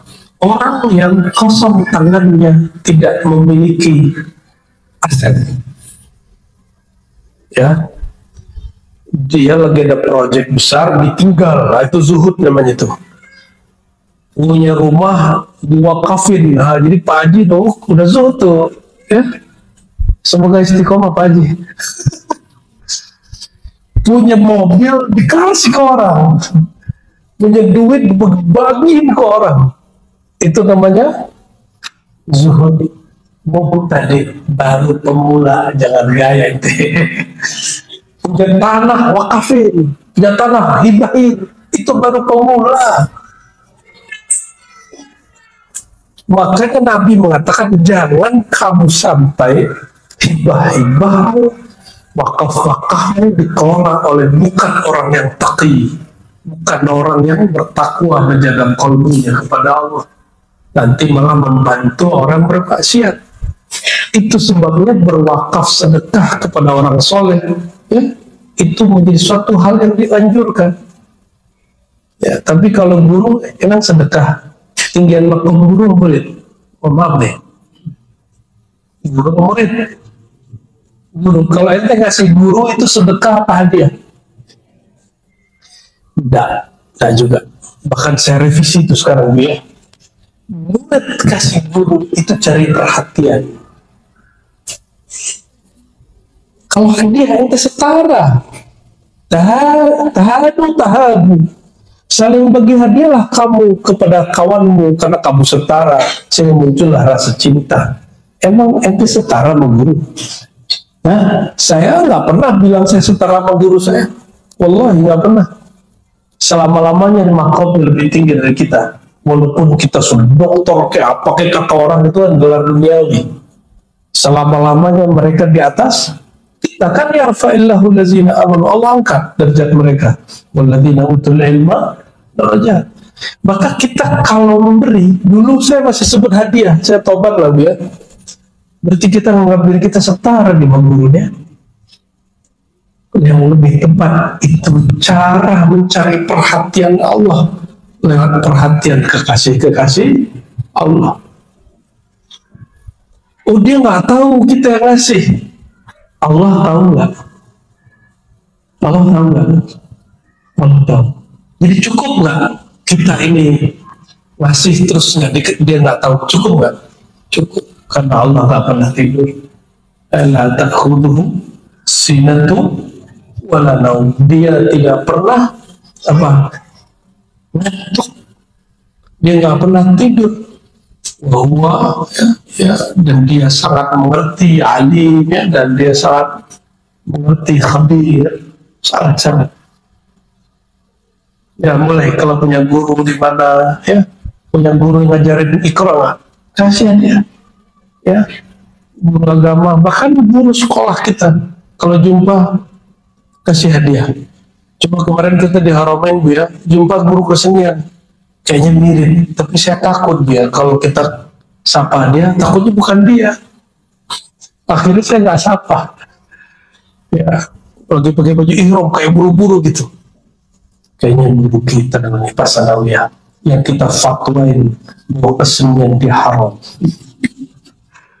Mau minta maaf ceritanya, tapi malu. Astagfirullahaladzim. Allahumma sholli ala Muhammad. Jadi zuhud level 1 apa? Dia punya akses untuk mengambil, punya pemilikan, terus dia ngambil. Punya kesempatan untuk punya jabatan, tapi dia nggak ambil. Itu zuhud level 1. Kenapa? Kata Ibnu Athaillah, karena mereka takut rasa bertuhannya terganggu dengan kepemilikan dan jabatan itu. Tapi zuhud begini masih zuhud ananiyah, zuhud nafsiyah. Dia masih sibuk sama dirinya. masih oke, ini sudah tinggi tapi masih sibuk dengan dirinya. Level 2.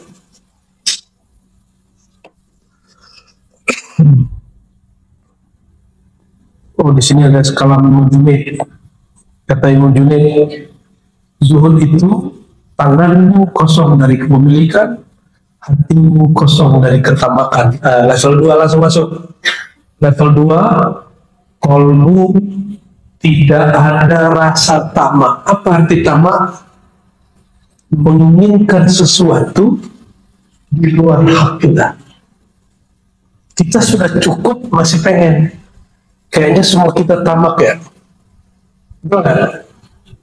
Betul nggak? Kalau kata Ibnu Kusyairi, as-sufi ibnu waqtihi. Sufi itu anak hari itu. Hari itu dia mikir hari itu aja, besok dia nggak pikirin. Ya, nggak cocok lah antum. Antum pemikiran ntar anak saya makan apa, ntar kontrakan, nggak bisa. Nggak nyambung. Jangan-jangan makom satu aja kita belum masuk. Guru Junaid, Imam Junaid punya guru namanya Sari Saqati. Kalau ditanya tentang zuhud apa jawabannya? Ayakhluwa qalbuhu mimma khalaq minhu yada.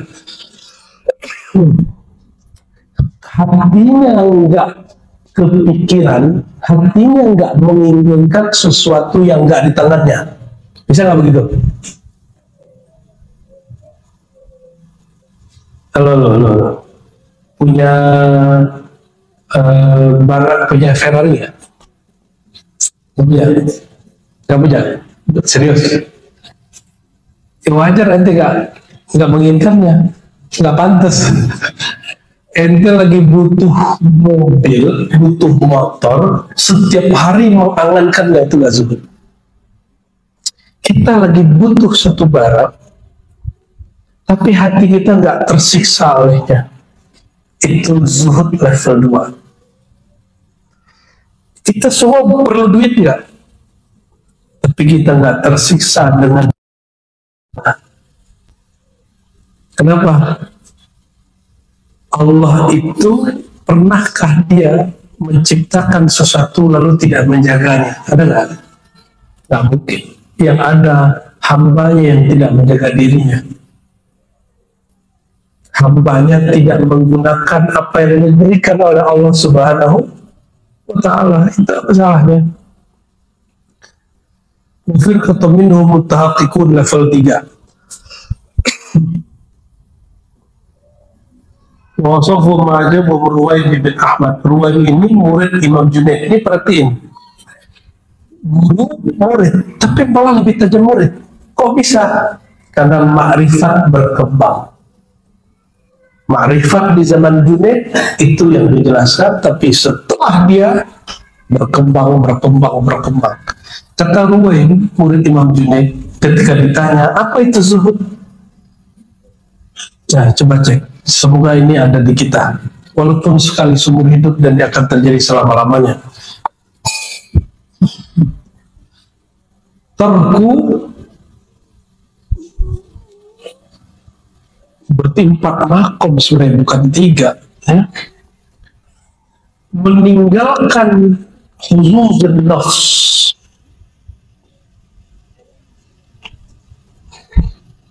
Huzuzun nafs ini cinta diri, ego, keakuan, mementingkan diri, melupakan orang lain.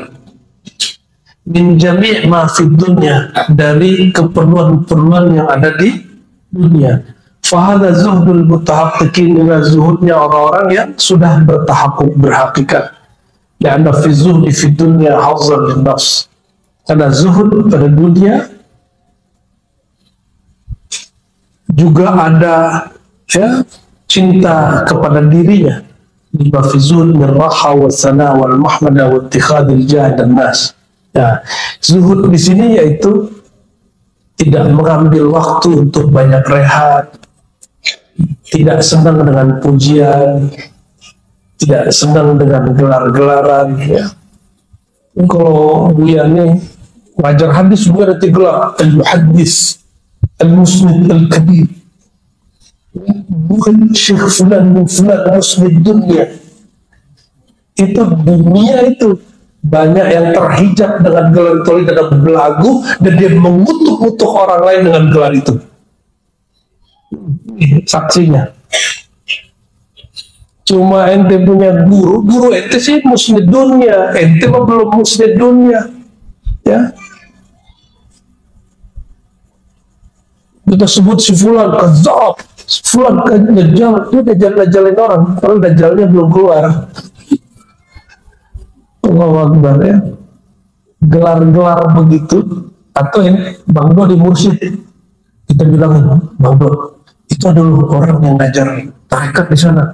Apa itu? Mana ijazah dia? Nah, siapa yang ngangkat dia? Ente bukan zuhud. Ngomong begitu. Ya, itu bukan zuhud begitu. Kayaknya merasa tersaingi ya. Ya. Makanya diribat langsung mursyidnya 3 jalan sekaligus. Dan guru saya masih hidup semua ya.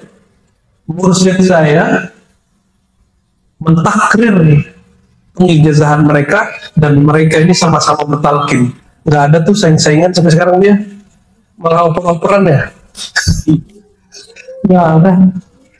Tapi kalau kita nggak buat modal begini, nanti muncul mursyid semono, mana ijazahnya? Kan gitu jadinya. Itu ciri-ciri ijazah sudah menjadi ketamakan. Orang tamak karena dicari ijazah, termasuk memburu sanad-sanad apapun. Itu pernah disinggung oleh Imam Suyuti dan Sakhawi, ya. Jadi hari kita bahas sanad bukan untuk berbangga, untuk ngata-ngatain Wahabi, enggak. Kita kan nggak ada niat juga menghina Wahabi. Kita cuma berbeda dengan Wahabi, bukan sedang menghina Wahabi. Maka siapapun yang berdebat dengan Wahabi dengan menghina, kita nggak ikut serta, ya. Wahabi itu masih muslim nggak? Umat Nabi Rasulullah nggak? Bersyahadat nggak? Cuma mereka mengkafirkan kita, kita nggak mengkafirkan mereka. Itu aja bedanya, biar. Memang kalau orang kafirin kita, kita balas mengkafirkan.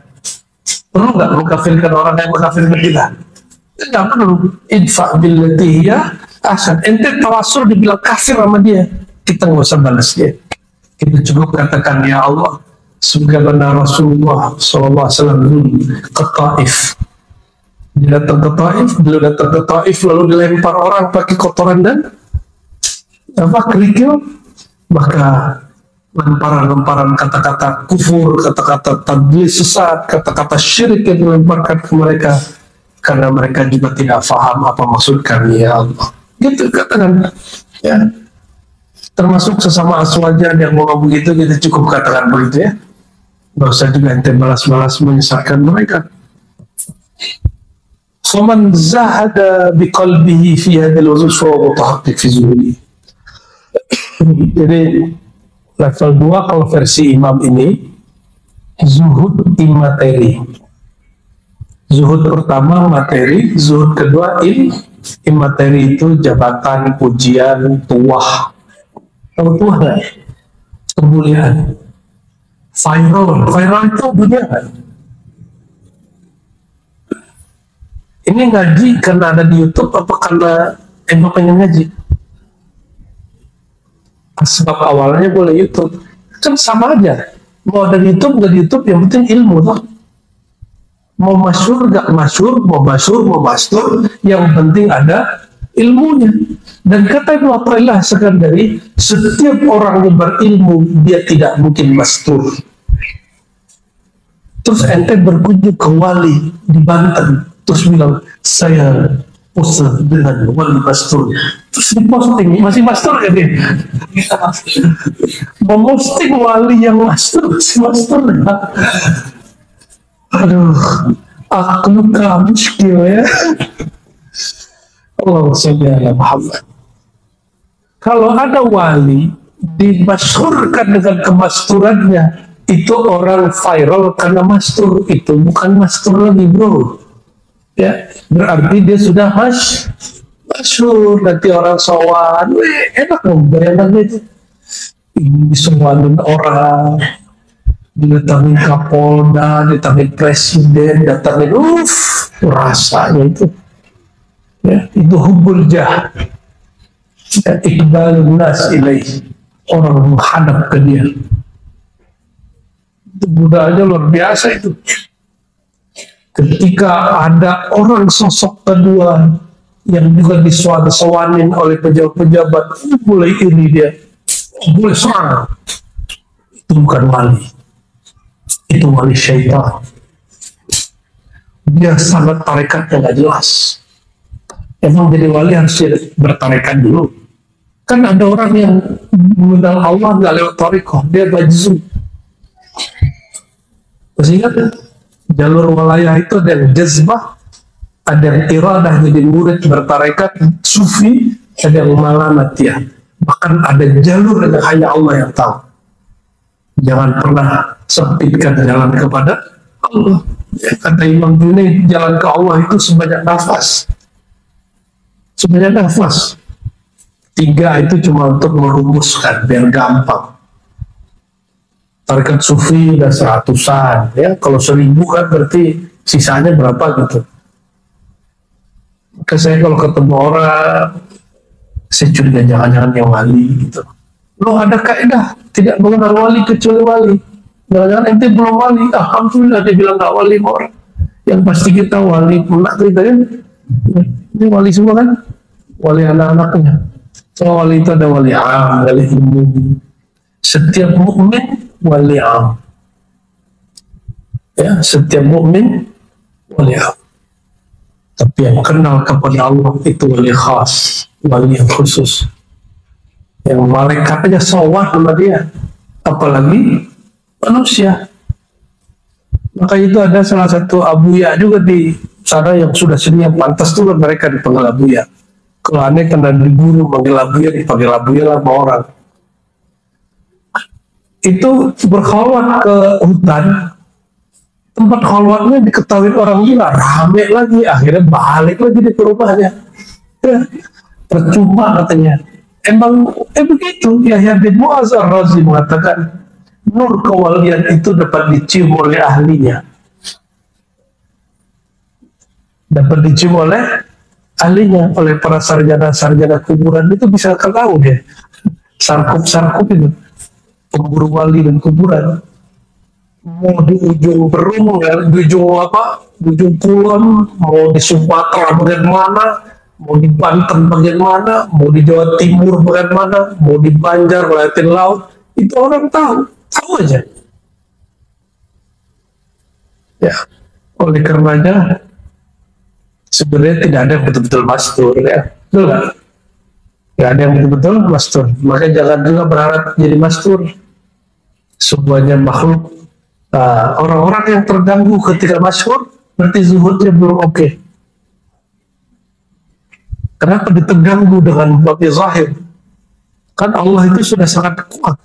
Wala dzikrullahi akbar. Kan bisa zikir dalam keramaian. Zikir dalam keramaian lebih afdal kalau zikir dalam kesunyian. Jadi kapan zikir paling afdal? Di saat semua orang lalai. Tempat paling melalaikan di dunia hari ini 2, tempat bekerja, pasar, supermarket, ya, mall-mall. Itu tempat paling melalaikan secara zahir. Maka di tempat-tempat itu, kalau hal orang berumah tangga, saat paling melalaikan itu saat hubungan suami istri. Bisa ingat nggak kepada Allah saat itu? Bisa ingat nggak ente? Itu zikir paling afdal. Maka dalam kalimat asar Imam Bayhaqi disebutkan khairul dzikri ma khafi, sebaik-baik zikir yang tersembunyi di sini. Zahirnya dia melakukan kerja, makan, minum, kawin, kerja, makan, minum, tidur, tapi qalbunya hidup. Itu yang paling tinggi. Itu zuhud sebenarnya. Dia nggak terganggu oleh apapun. Kalau benar diisi dalamnya. Tapi kalau masyhur dikit terganggu, dihujat dikit terganggu, itu belum zuhud itu ya. Itu baru juhud pakai J. Firqah thalitha alimu wa tayaqqanu an law kanat ad-dunya kulluhum lahum milkan halalan wa la yuhasibun 'alayha fil akhirah wa la yanqus dhalika mimma lahum 'inda Allah syai'an thumma zahadu fiha lillahi azza wa jalla kana zuhdu fi syai' mundu khalaqa Allah ta'ala ma nazara ilayha. Walau kanat dunya tazimu inda Allah junahu ba'udah ma saqil kafir minha syurbatan mimma fa inna dhalika zahadu fi zuhdihim wa tabu min zuhdihim. Zuhud kedua, zuhud dari materi, immateri, dan zuhud dari merasa zuhud. Tiga sekaligus. Zuhud dari materi, zuhud dari immateri, pujian, viral, caci maki, segala macam, pengikut banyak, disuamin orang, dan zuhud dari kezuhudan itu sendiri. Zuhud dari dunia wal akhirah. Bahkan ente zuhud dari surga.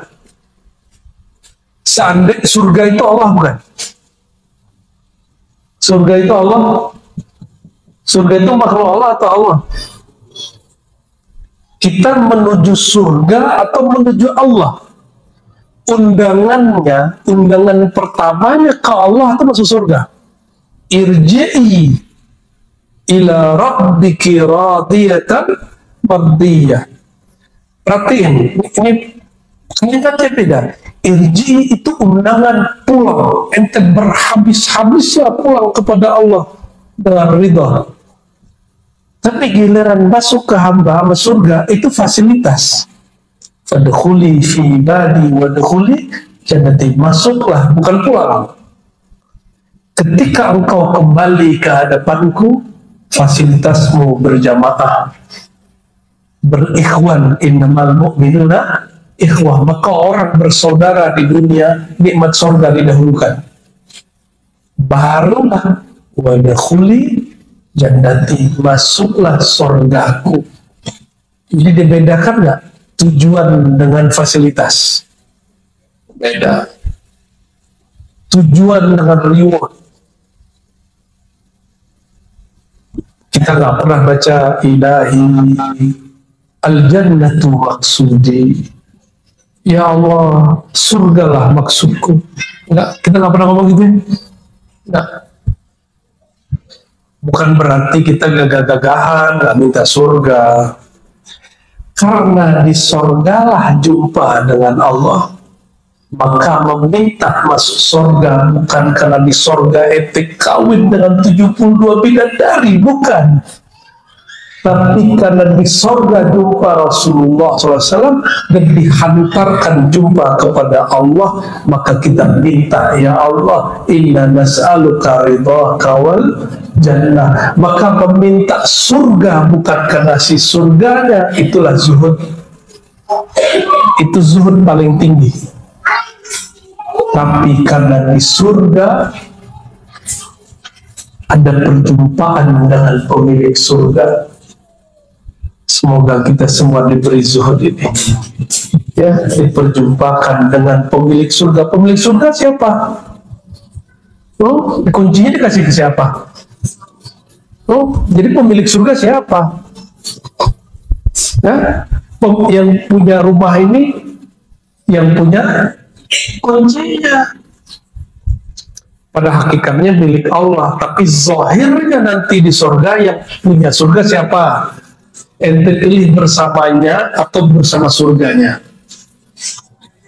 Bersamanya sang pemegang kunci surga, Sayyidina Muhammad sallallahu alaihi wasallam. Allahumma ya Rahman ya Rahim ya Karim ya Azim, salli ala sahibi mafatihil jannah. Ya Allah, sang pemilik surga yang menciptakan surga, yang menciptakan kezuhudan, yang menciptakan semua maqamat dan ahwal, yang menciptakan semua rasa, yang menciptakan semua kaidah-kaidah dan akidah. Allahumma ya Allah, sampaikan salam kami kepada orang yang kau titipkan kunci-kunci surga, dan izinkan kami ya Allah masuk surga dan berjumpa dengannya, dan izinkan kami ya Allah memandang Engkau sang pencipta surga. Allah ya Allah, ya Allah, mati'na biru'yatika, mati'na biru'yatil Mustafa.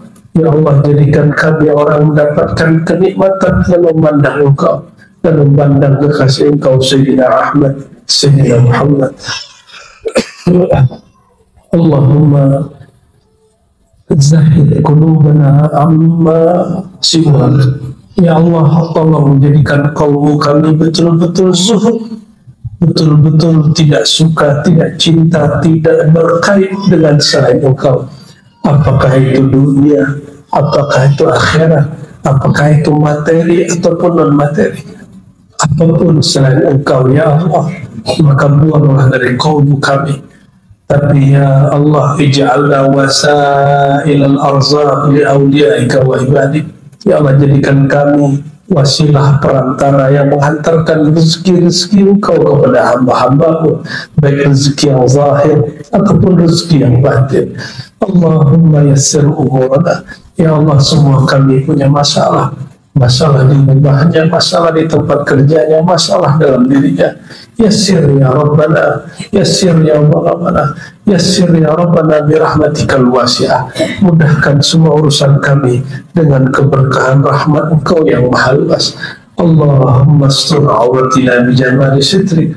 Ya Allah, ya Allah, diri kami penuh dengan aib, diri kami penuh dengan kegelapan, diri kami tidak sempurna ya Allah, maka hiasi diri kami dengan jamal jalanmu ya Allah, dengan afiyahmu ya Allah, dengan sifat maghfirahmu ya Allah.